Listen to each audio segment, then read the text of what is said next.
Alors, nous allons commencer. D'abord, merci d'être là. Alors, pour les gens qui sont un peu électro-hypersensibles, je vous signale que les services techniques du Parlement ont fait en sorte à ce qu'il n'y ait pas de Wi-Fi, ni d'antenne relais. Vous savez qu'il y a des micro-antennes, elles ont été supprimées. Et que pour faire en sorte à ce que des électros puissent venir dans cette salle. Donc, merci vraiment à tous d'être là. Alors, aujourd'hui, on va aborder un sujet qui est l'électro-hypersensibilité ou encore l'intolérance environnementale idiopathique attribuée au champ électromagnétique. Je pense à mon cher collègue M. Bellepomme, qui en parle souvent. C'est une condition définie par l'attribution de divers symptômes qui sont non spécifiques à l'exposition à des champs électromagnétiques d'origine humaine. Donc, on a voulu organiser cet atelier au Parlement européen qui est destiné aux députés qui vont pas tarder à venir, qui seront auprès de moi, à la Commission et aux parties prenantes. Et on va examiner quel est l'état de la science sur l'électro-hypersensibilité.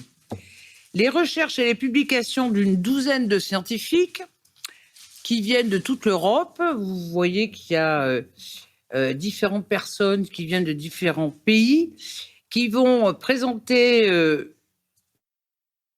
leurs dernières recherches, leurs derniers modèles, et tout ça, ça sera accessible par un document que vous pourrez prendre à la sortie, qui va faire un abstract, en fait, des différentes interventions. Voilà. Donc, sur l'électro-hypersensibilité, qu'est-ce qu'on peut dire? D'abord, ça a une prévalence maintenant qui est relativement élevée et qui nécessite vraiment une meilleure compréhension scientifique, surtout si on veut avoir des traitements efficaces. Alors, vous savez que l'Agence française de sécurité sanitaire de l'alimentation, de l'environnement et du travail, qu'on appelle l'ANSES en France, estime que la prévalence, alors ils avaient fait une estimation en 2018 lorsqu'ils avaient remis un rapport, qui était de l'ordre de 5% de la population générale. Alors, si on établit ces 5% par rapport à la population européenne, ça fait de l'ordre de 25,6 millions d'Européens. Le rapport de l'ANSES part du principe que tout ce qui est douleur, souffrance exprimée par les personnes se déclarant électro-hypersensibles correspond à une réalité vécue et ces personnes doivent adapter leur vie quotidienne pour y faire face. Les symptômes ressentis par les personnes se déclarant EHS ainsi que l'isolement psychosocial vécu par certaines d'entre elles nécessitent et justifient une prise en charge adaptée par les acteurs de la santé et du social. De même, il y a une estimation qui a été faite sur l'accès au travail. Donc, toutes ces personnes qui travaillent et qui ont des problèmes en raison de leur sensibilité au champ électromagnétique, ça représente à peu près 0,65%.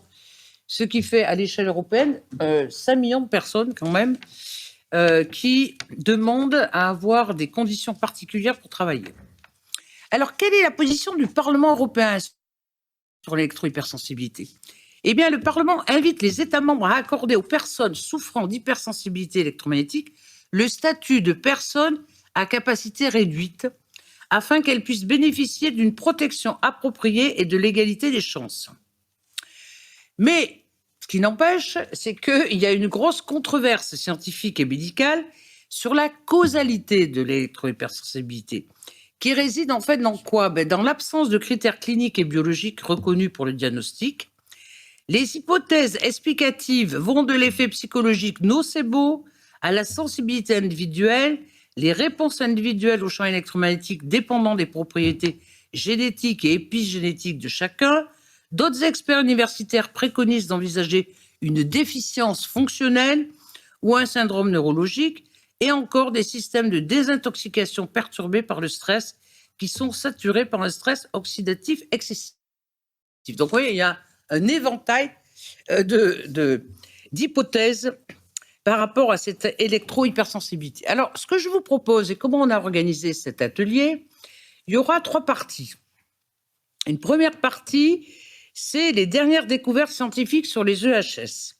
Donc, c'est Maxence, qui est mon assistant, qui a essayé de voir un peu au niveau scientifique quelles sont les dernières découvertes. Ensuite, comment on peut bien sûr interpréter ces résultats, et puis quels sont les modèles sous-jacents pour comprendre un petit peu la problématique de l'EHS. Et puis en dernière partie, c'est quelles options de santé publique et de politique inclusive peuvent être privilégiées pour soutenir les personnes électro-hypersensibles et améliorer leur qualité de vie. Donc là, vous aurez plusieurs élus qui vont intervenir là-dessus pour savoir où est-ce qu'il faut toucher les boutons pour que ça puisse progresser d'un point de vue législatif. Donc, premier panel, quelle découverte de la science? Quel est l'état de la science à l'heure actuelle? Et donc là, je remercie vraiment... Science. So I would like to thank the scientists who are with us, Mr. Ringland, Mr. Greco, whom I'm very happy to see here, who's